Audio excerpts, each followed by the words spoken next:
તમામ લોકોને મારા વંદન. આજે આપણે બધા દેશને આઝાદીની 76મી વર્ષગાંઠની ઉજવણી કરવા માટે આ સભામાં ભેગા થયા છીએ. આ દિવસ આપણા બધા માટે સૌથી ખાસ છે.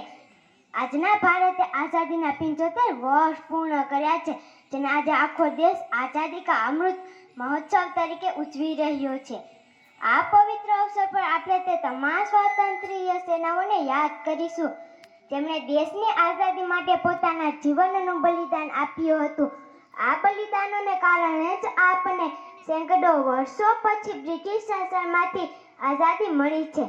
મિત્રો, આજે જે આપણે ત્રિરંગાની છાયામાં ઊભા છીએ ને, તે આપણે જીવન જીવવાની સાચી રીત શીખવાડે છે. આ ત્રિરંગામાં સૌથી ઉપર દેખાતો કેસરી રંગ દેશના તાકાત અને સમૃદ્ધિનું પ્રતીક છે.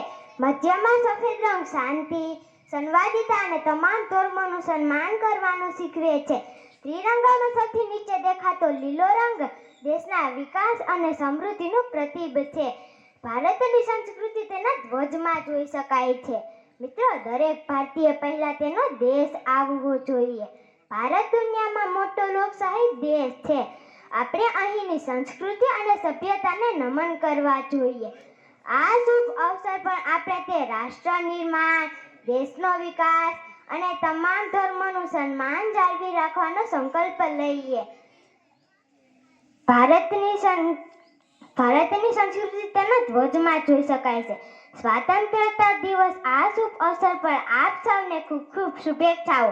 ચાલો આપણે આપણી પૂરી શક્તિથી બોલીએ. ભારત માતાની, ભારતની